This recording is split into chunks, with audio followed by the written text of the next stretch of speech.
Hello and welcome to Crimewatch Roadshow, the programme that asks you to help solve the crimes happening where you live. Also today, the sneaky conmen who tricked their way into Maureen's home and stole her life savings. Well, it's 3 o'clock in the afternoon. You don't expect anybody's going to rob you. I don't trust anybody anymore. And we'll be finding out how DNA techniques are being used to bring sheep rustlers to justice. Today we're at West Midland Police's dog training unit at Balsall Common in Solihull. And Tina, I see you've got company there. Yes, Rav, a canine company, and you may be wondering why I'm wearing this. Well, meet Olaf. Later, I'll be finding out what it's like to be bitten by a police dog. And yes, I'm nervous, Rav. Not surprised. Good luck with that. First today, though, help us catch the arsonists who are ready to put lives at risk. Not once, but twice. On the banks of the River Severn, the city of Worcester is renowned for its magnificent cathedral and historic buildings.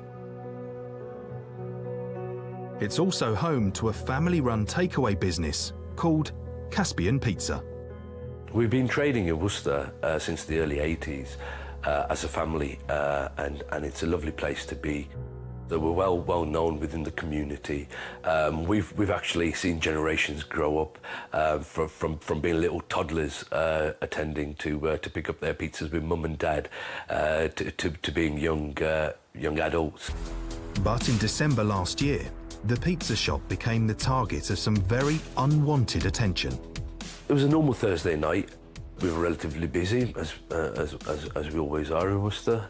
The festive period was upon us. We were getting ready. We were getting into the festive spirit, getting our orders in, getting ready for the big rush. At the end of the night, the staff closed up and went home. But in the early hours of the morning, 2 men approached the shop. One tried to force the door with a crowbar before smashing his way through the glass. His accomplice threw petrol across the floor and set it alight. Huge flames engulfed the front of the store, almost setting fire to the men themselves. They made their escape, leaving the shop ablaze. In the flat upstairs, 2 sleeping tenants were unaware of the danger they were in. Fortunately, passers-by raised the alarm and the fire was put out. The incident could have been very, very serious. There were lives at risk. There were people living there. Potentially, the fire could have escalated to the building upstairs, and potentially, God forbid, the people upstairs would have been in some kind of bother. The shop could always be replaced. We could always get more equipment, but human lives would never have been able to be replaced. With no clear motive for the attack, the pizza shop owners carried on trading, but stepped up security. Initially, it was, what do we do now? How do we safeguard ourselves? What do we do going forward? Lights were left on the premises, so we did whatever we could to try and make it clear that somebody was on premises. Unbelievably, the takeaway was targeted again 3 weeks later, shortly after Christmas. This black Audi estate made a U-turn through a red light, then pulled up on the opposite side of the street. 2 men, carrying a hammer and a canister of petrol, got out. But this time, the owners were prepared. One of the managers was on guard duty in the empty shop next door. When the second attack happened, they tried to smash their way through the first window of the door. They did manage to do that, so they kicked the panel through. At the sound of the smashing glass, the manager woke up and ran to the pizza shop. The men were pouring petrol over the counter. But before they could set it alight, they were driven out of the shop with a snooker cue. They made their getaway in the black Audi.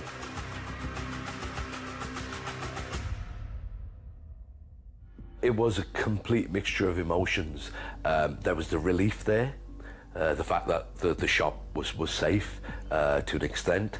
There was also anger, there was disgust, at the people that were trying to do something like this. Local detectives are urging anyone with information to come forward. We have no idea what the motive for these attacks were, but they were clearly targeted attacks.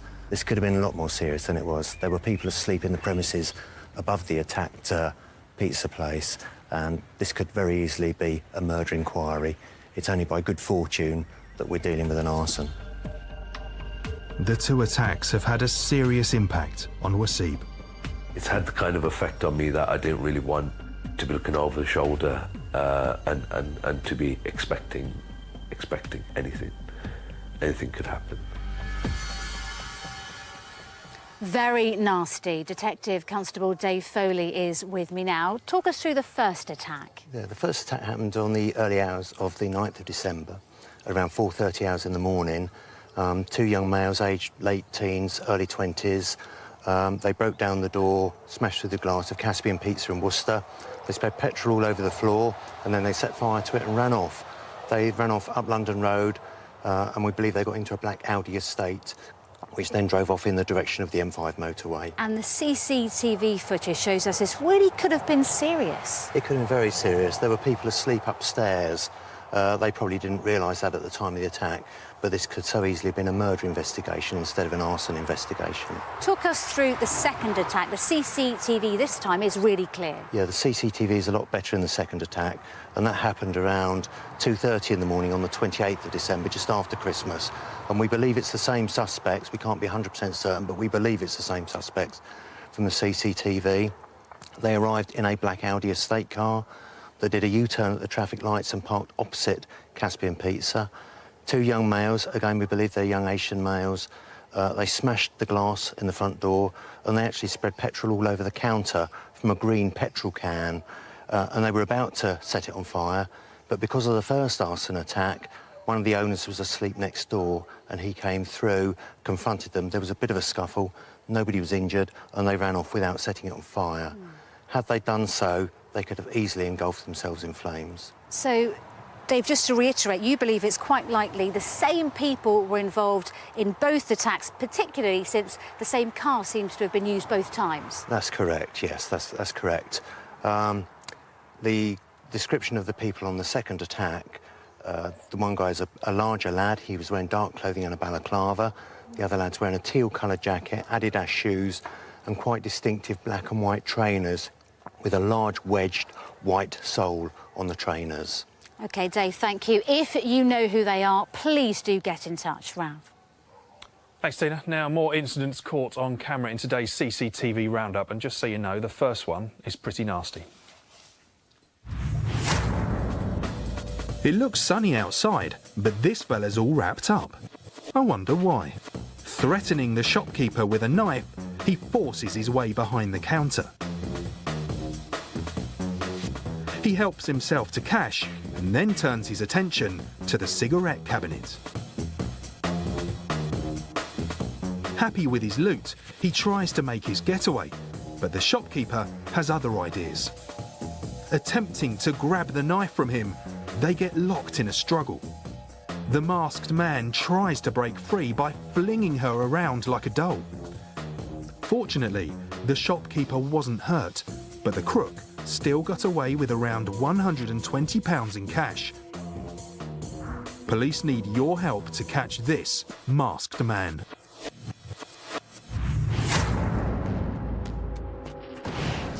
The day has just begun at this post office in Rushy Green, South London. Keep your eyes on this man in the blue cap. It doesn't look like he's up to much, just waiting around. But actually, he's biding his time. When he gets a chance, he sneaks behind the unmanned counter and stealthily removes a coin tray.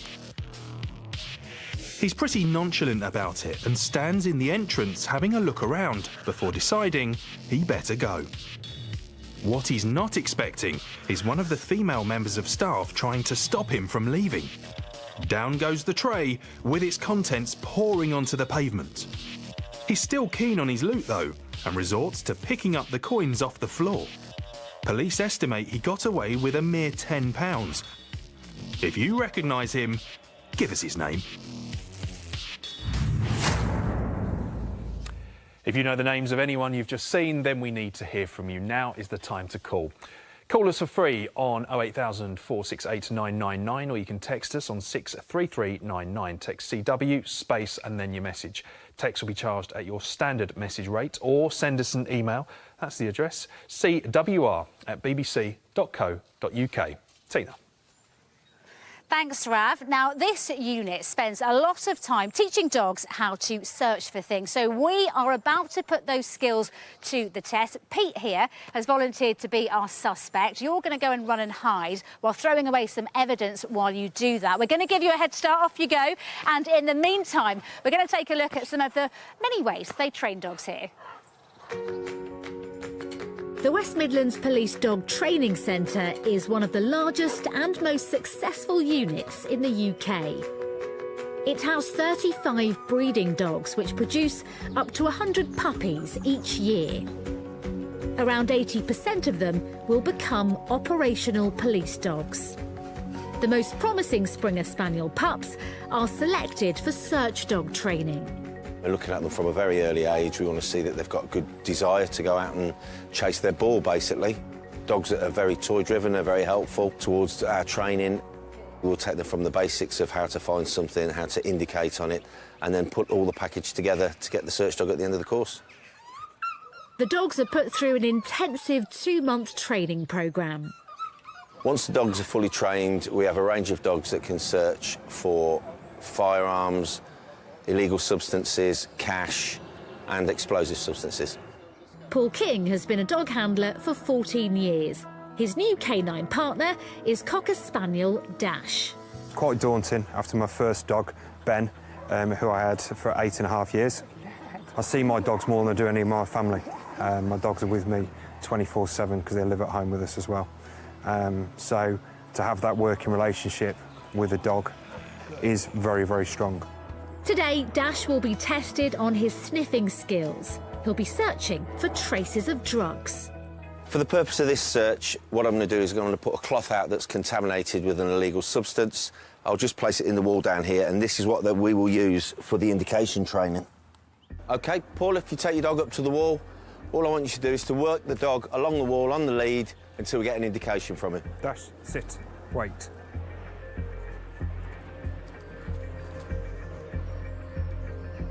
Picking up the scent, Dash quickly finds the sample and claims his reward. Good. Good boy. A tennis ball and a pat from Paul. Time for a tougher test. What I'm going to do now is I'm going to put out a hide in a live environment and move on and hopefully develop the dog from the indication on the wall to indicating over in the open. So what I'd like you to do, Paul, is I just want you to search this small area here. We're going to move on from indicating against the wall to indicating on a hide that's hidden out there. OK? The hide is a packet of drugs concealed in the undergrowth. Dash and Paul work the area together. And Dash's nose doesn't let him down. Good boy. Excellent, well done. Good boy. What we've done there is we've allowed the dog to work a little more freely with tasking from the handler and to locate the substance out in a live environment and to indicate for it. As well as specialist search dogs, the centre also breeds and trains general-purpose police dogs.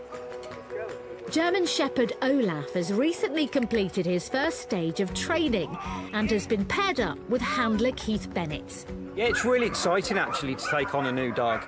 I've just retired a dog who I've worked with for 8 years, and I've now got Olaf, who's 14 months old, and I picked him up 10 weeks ago, knowing very little about him knowing very little about me, and we've had to really create that bond. Today, Olaf's taking another step in his training. He'll be tested on a realistic scenario which he could face in the line of duty. What I'm going to do is I'm going to put my colleague Dave here in some protective clothing, and he's going to lay what we call a track, which is human scent that has come from the body and the ground disturbance, and we want the dog to follow that track to its conclusion to find Dave. Kitted up with protective padding, Dave heads off to hide from Olaf. I'd like you to follow that track to its conclusion. Once you find the helper's been briefed to run off if you can send the dog and detain the person when he's run off, please. OK, no problem. Quickly picking up the scent, Olaf is off. Stop, send the dog! Get him! The dog's trained to run off and detain the person by biting them. Stand still. Once the handler joins them, they get the dog off and the person is arrested and taken into custody.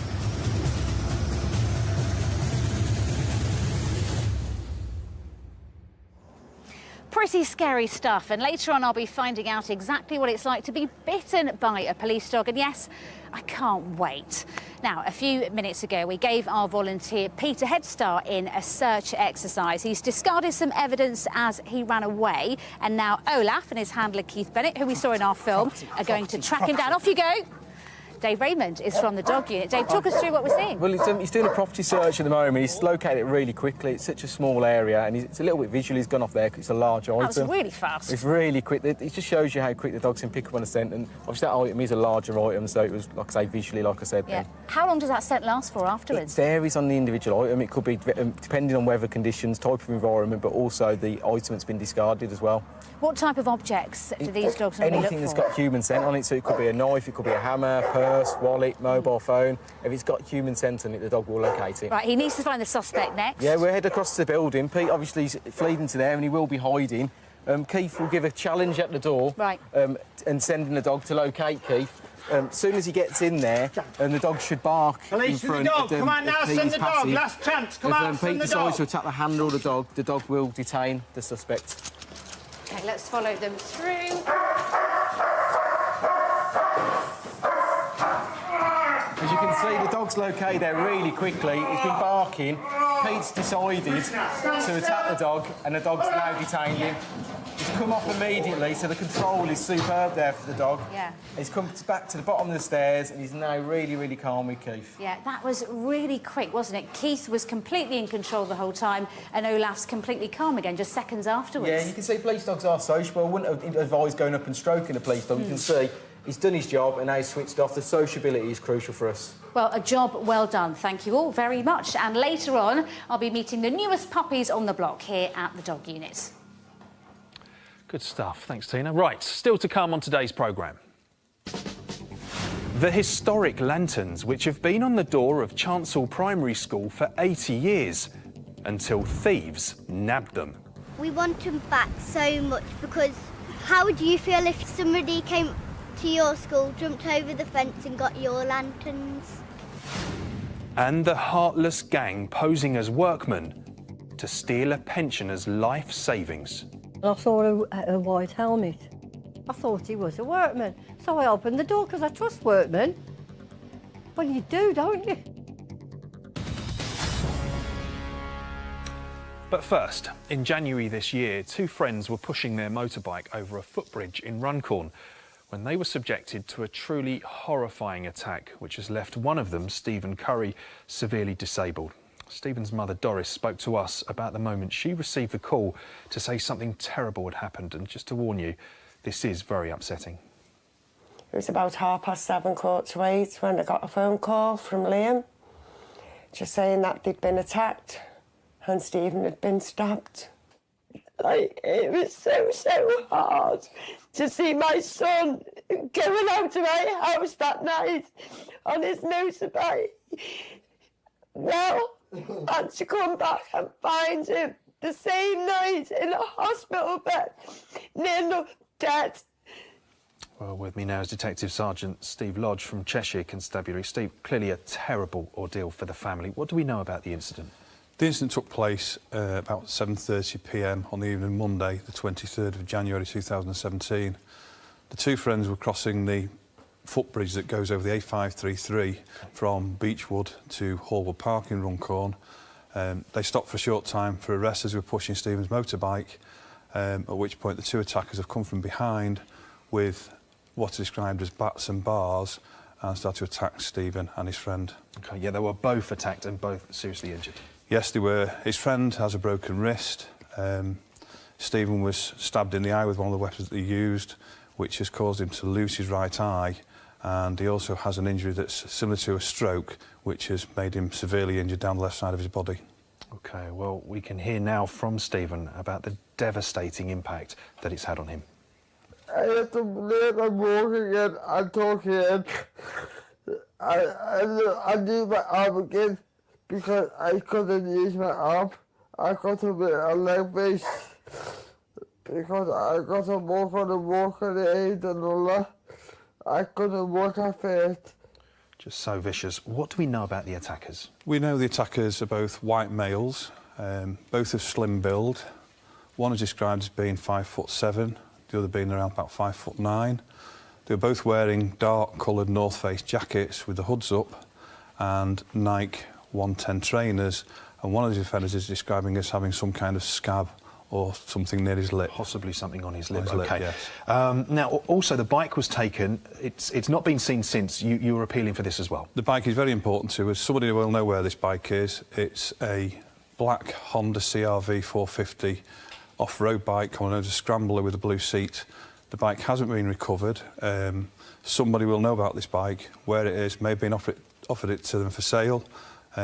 So we are very interested to find any information about the bike. Any information on the bike, yes, of course, any absolutely. information about the offender. Steve, thank you very much for coming in and joining us. Such a horrendous case. If you do have any information, please do call us now. Or if you prefer, you can speak to Crime Stoppers anonymously for free. That's the number there, 0800 555 111. Next, a theft that might not have seemed like a big deal to the crooks who did it, but has had a real impact on children and staff at one primary school. The former mining town of Rugeley in Staffordshire has changed a lot over the years, but the community's primary school has remained almost untouched since it was opened. The school was built in 1936 and the whole building has remained the same for all of those 81 years. So it's got a lot of history and we're very proud of that and we like to, retain that. The old building has always been very important to the parents too. The school is the centre of the community. All the parents, we're all friends. We all socialise together and meet together. We're very proud of our school. But in March, Chancel Primary School had some of that precious history stolen. It's an absolutely normal school day. At the end of the school day, the building is locked. The gates are all locked, the site is made secure.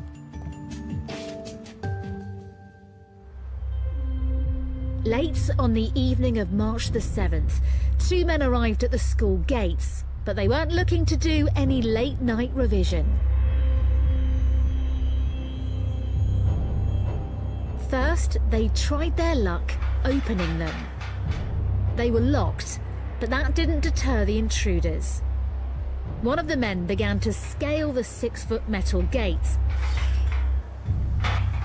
What they didn't realise is that they had been caught on CCTV. Once inside the school grounds, the pair headed to the front door.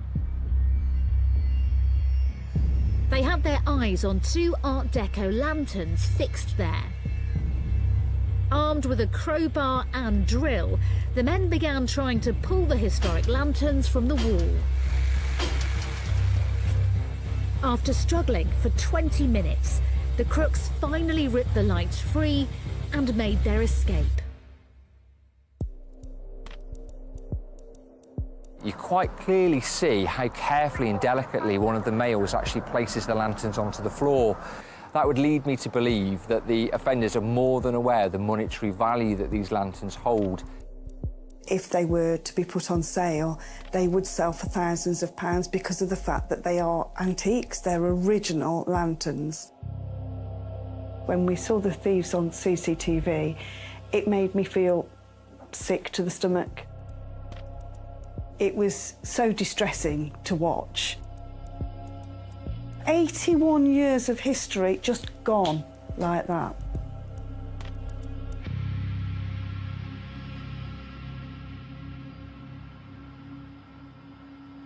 The impact has been felt by children and parents alike. It's a very sad thing that we've lost our lanterns. It's invaded our children's property. It's all the kids' property of every child that's ever been here since they were put up. It's just a shame that some petty thieves want to come and pinch some history. We want them back so much because how would you feel if somebody came to your school, jumped over the fence and got your lanterns? They're just not made anymore. They're irreplaceable. That entrance will never be the same now. Sergeant Jamie MacArthur is here. It's a pretty mean crime, isn't it? But you do have good CCTV of these two men. Yes, the school have managed to capture some really good CCTV footage of the offenders. And from that CCTV, I can describe the males as both white, in their 20s, medium build, wearing dark clothing and beanie hats. Now, a piece of the school's history has been stolen here. Clearly, these men knew what they were looking for. Again, absolutely. Both the offenders have gone to the location where the lanterns were kept. They've had with them items to remove the lanterns, a hammer, a crowbar, wire cutters, and then you see them very, very carefully removing the lanterns and also handing them over the fence to each other. So these were valuable, rare items. This wasn't a random theft? No, most certainly not. Again, from the CCTV and the way that they handle the lanterns, it's quite clear that they knew how much they were worth, which kind of leads us on to thinking that they would have distributed them through various different channels, either via antique dealers or by a specific metal dealer, again, which then would lead us on to think that somebody might know where they currently are. So you believe someone knows where these lanterns are and what happened to them? Yes, absolutely. And again, we urge anybody that if they recognise the lanterns or recognise the offenders to come forward for us, please. Jamie, thank you very much. If you can reunite Chancel Primary with those lanterns or know who the thieves are, please get in touch. The numbers are on the screen. Rav. Thanks, Tina. Now it's time for a look at today's wanted faces, and we're starting with Man Nguyen. Police would like to question him in relation to a case of child cruelty after a young teenager was abandoned in a market in Hackney in London. He's 44 and has a Vietnamese accent. As well as Hackney, he has links to the Tottenham area of London, but also to Newcastle, Liverpool, Stafford in the West Midlands and Newton Abbot in Devon. This here is Jeffrey Major, although you may know him as Jeffrey Francis. Detectives in the Met would like to speak to him in connection to an attempted burglary at a house in West London. Major is 44 and is described as violent, so just dial 999 if you know where he is. Third today is John Delaney, although he also calls himself Bling Boy. Detectives would like to speak to him in connection to a burglary at an elderly woman's home where men claim to be from the water board investigating a leak but stole money. He's 21 and has links to Kent, Staffordshire, Manchester, Cheshire and North Wales. And finally, for today is Mohammed Abu. Detectives would like to question him in connection to a burglary at a college in Kensington in central London. He is 23 and has links to the Romford area of East London. If you know where any of these faces are, make sure you get in touch using the numbers on screen. Now to a sneaky gang that pretend to be workmen so they can trick their way into people's homes. Here's hoping you can help catch them before they do it again.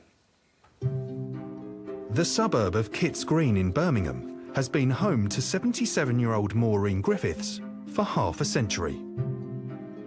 But in December last year, Maureen, who has severe arthritis, fell victim to a cynical scam. Her neighbour's CCTV footage captured a white builder's van driving past. One of its occupants then paid Maureen a visit. I was watching the TV and I must have fell asleep. And I heard the bell ringing. And then I could hear the window knocking. I thought, there must be somebody who knew me. So I went to the door and I saw a white helmet. I thought he was a workman. So I opened the door because I trust workmen. Well, you do, don't you? The man told Maureen he'd come to sort out flooding in her back garden. I said, we don't have any floods. He said, well, I'm only doing what my gaffer told me. So I said, OK. Persuaded by his claims, Maureen let the man in. But further down the road, his accomplices were waiting to make their move.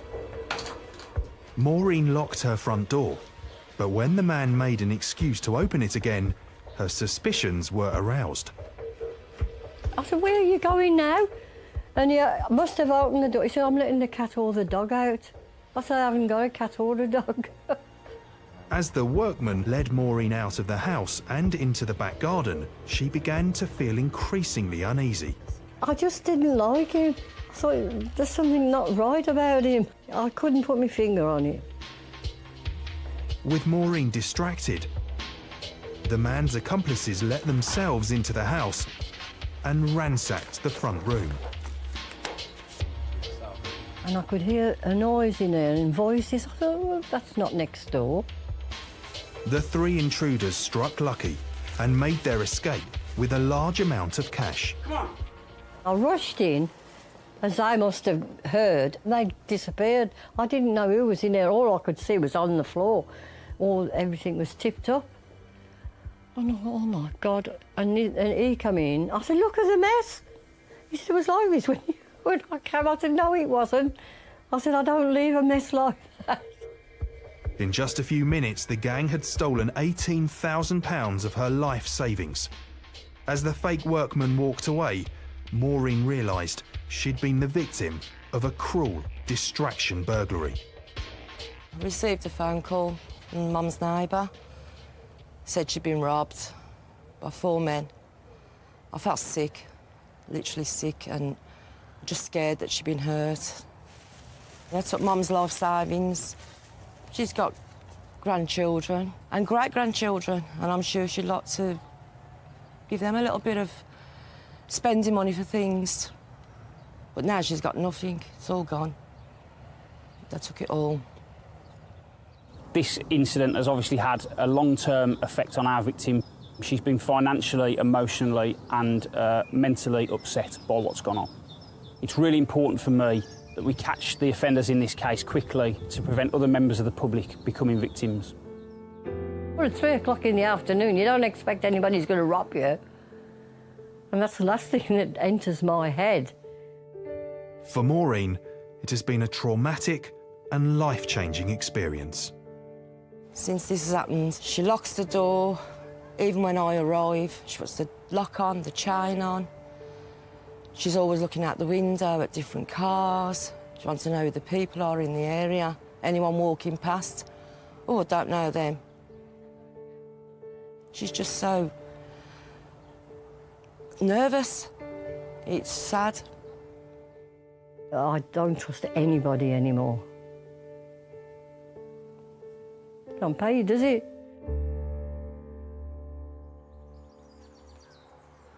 Well, Detective Sergeant Phil Poole is with us. This has been devastating for Maureen. She's lost her life savings. Yeah, this crime's had a devastating impact on Maureen. It's left her having her trust in people around her shattered. And the CCTV, you've got caught these men leaving her home. What descriptions do you have of them? We're looking for 4 white males from what we believe is the Irish traveller community. The first male's described as a builder. He was seen wearing a hard hat, a high-visibility jacket and carrying a clipboard. The second male is described as wearing a distinctive brown flat cap and a hunting-style jacket. He was walking with a pronounced limp. The third male is described 50 to 60 years of age, 6 foot tall, with a very distinctive cream hat on. And the fourth male is described as being 40 years of age, 5'7" tall, and also wearing a distinctive cream bobble hat. And Phil, they also had a distinctive van, didn't they? Yeah, we're appealing for anybody that's got a description of this, recognises this van. It's a white Ford Transit Panel Connect van. It's got distinctive roof bars and distinctive ladders on the top at the time of the offence, and also has distinctive blacked out windows. Anybody that can put those 4 descriptions and that van together is of interest to us. And you don't think these men are local, do you? No, we think because they're from the Irish traveller community that they'll have a footprint all over the UK. So, as I said, anybody that can put those descriptions and that van together, we'd like to hear from them. Thanks, Phil. You heard him. If you've got any information on who these men might be, please do get in touch. And it's worth remembering, if you're a victim of any crime, you can call Victim Support. They are on 0808 16 89 111. Rav. Now, animal rustling may sound like a crime from the Wild West, but last year 76,000 sheep, cattle and pigs were estimated to be stolen in the UK. Unfortunately, many are never found. Thankfully, science is now helping fight back against the thieves. And just recently, DNA was used to secure the first conviction for sheep rustling in Wales. Temporary Inspector Matthew Howes from Dyfed-Powys Police is here to tell us more, with two very special guests, I must add. Now, these aren't exactly the sheep that was stolen, but they look so similar to me. How can people tell them apart? Morning. Well, all farm livestock have to be identified through tags. Sheep in particular, breeding ewes have to have 2 tags, one each side. But that's purely just for agricultural purposes. To be able to prove sort of sheep's heritage or where it's come from beyond reasonable doubt, we have to rely then on the DNA profiling. Yeah, because farmers can often tell them apart themselves, but that's not enough. That's never going to stand up in court. So talk me through the DNA profiling and how's that being used for sheep? You're right. Most farmers will know their stock, but that's not enough to prove beyond reasonable doubt that they are theirs. In our particular case, 50 sheep were stolen from a farm in the Ammanford area, and the farmer himself did some detective work amongst the farming community and found that 20 ewes had been sold at a local livestock market some 10 days after the theft. He visited those 2 farms, could see the sheep were his. He then came back to us, and we went then 2 months later, once the lambs were born, with staff from the Animal and Plant Health Agency. We took blood samples from the lambs, and then we took blood samples from the rams that the victim owned and had bred himself, and we were able to DNA profile and directly link 9 of the 15 lambs to the rams owned by the sire. That then meant that the mother of those lambs were the stolen ewes. And what brilliant evidence, because you had someone for this, someone was charged, and it eventually got a conviction as well. Yeah, we had a conviction for handling stolen property. The gentleman concerned had a 8-month sentence, suspended for 2 years, and a £1,000 fine. But it was the weight of the evidence that gave him no choice but to say, yeah, right, you got me. Yeah, it was. And for me, it shows that where farmers are willing to work with the police and give us the information, report crimes and give us the information intelligence, we can take action. Now, you're from a farming background before you joined the police, and you want to highlight the fact that it's not just the value of what's stolen, it's the fact that this really ruins someone's livelihood when this happens. That's right. 50 sheep to be stolen, that's worth about £5,000. That's a big impact on a young family business. Wait, we're talking. The gentleman concerned in this case works full-time as well in order to supplement the farm income. So it does impact on the business. And you'd always encourage people to report this as well? Yes, please, 101. Yeah, absolutely. Get in touch. Well, Matthew, thank you very much for joining us and coming in. And these, I would say, are definitely some of the cutest guests that we've had on this series. But you may disagree with that, Tina.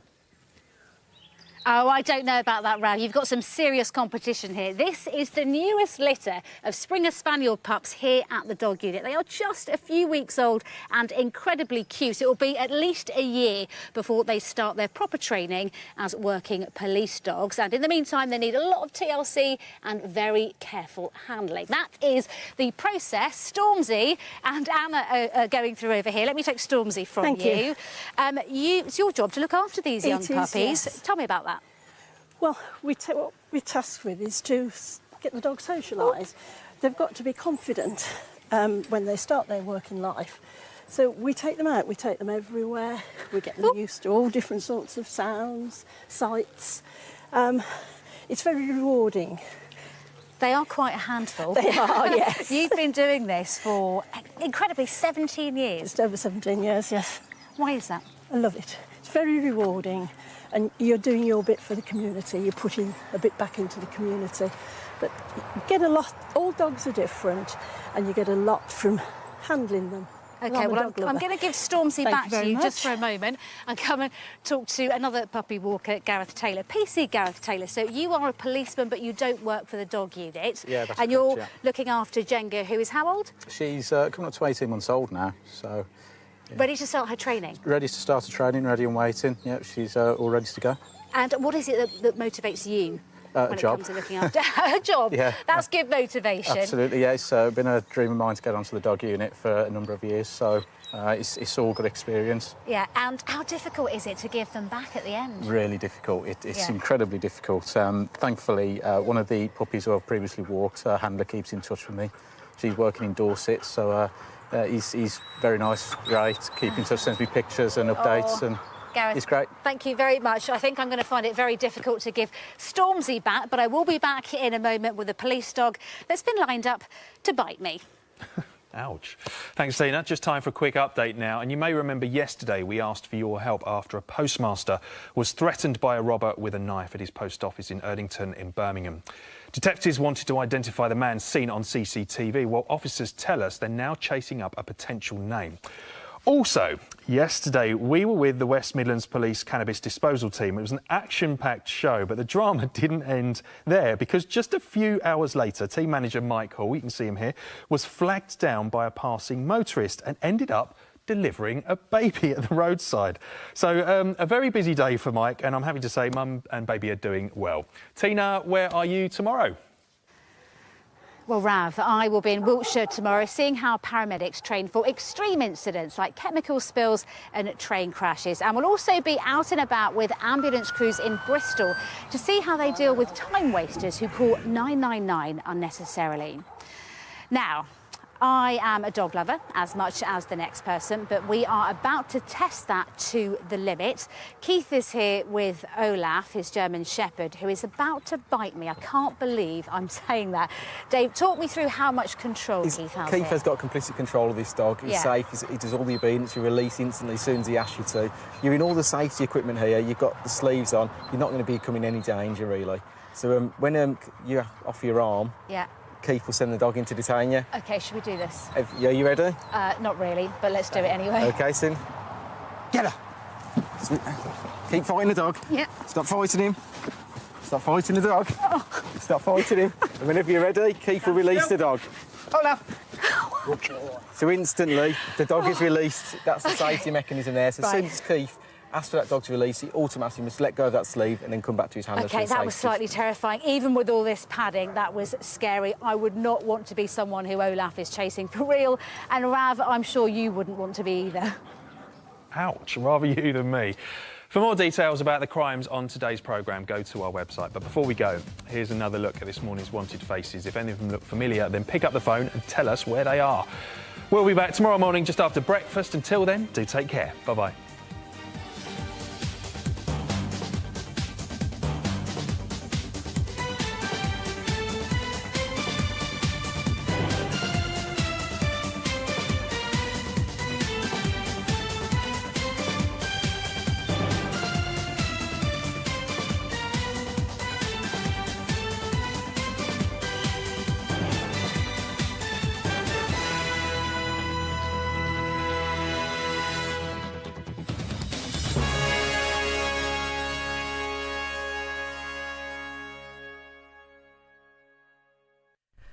A Cornish bungalow and home